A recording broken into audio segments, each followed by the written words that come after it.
ำบ่เคยลืมนั่งคิดฮอดวันที่เอาได้มีความสุขด้วยกันมันเฮ็ดให้เฮาใจสั่นอยากย้อนเวลาไปหาเพื่อนทุกคนเพื่อนมอสีทุกคนตอนนี้พวกเจ้าอยู่ไสใจวันไหวพอคิดฮอดเจ้าได้อยากกลับไปเป็นคือเก่าวันที่เฮา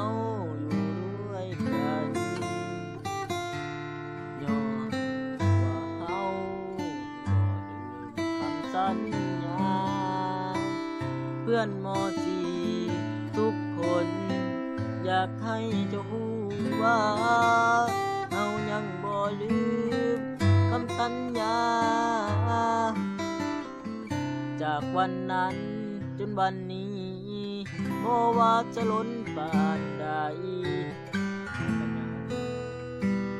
ความเป็นเพื่อนจะเก็บความเป็นเพื่อนไว้ในใจจะเก็บความทรงจำของเราตลอดไป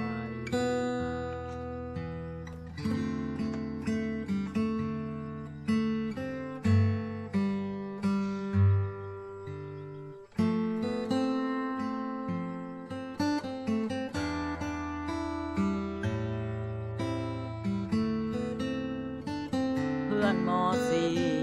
ทุกคนตอนนี้พวกเจ้าอยู่ไสใจวันไหวพอคิดฮอดเจ้าได้อยากกลับไปเป็นคือเก่าวันที่เฮาอยู่ด้วยกันย้อนว่าเฮายังบ่ลืมคำสัญญาเพื่อนมอสีทุกคนอยากให้เจ้ารู้ว่าเฮายังบ่ลืมคำสัญญาจากวันนั้นจนวันนี้บ่ว่าจะล้นปานใดเฮากันยังบ่ลืมความเป็นเพื่อนจะเก็บความเป็นเพื่อนไว้ในใจจากวันนั้นจนวันนี้บ่ว่าจะล้นปานใดบ่ลืมความเป็นเพื่อนเอากันยังบ่ลืมความเป็น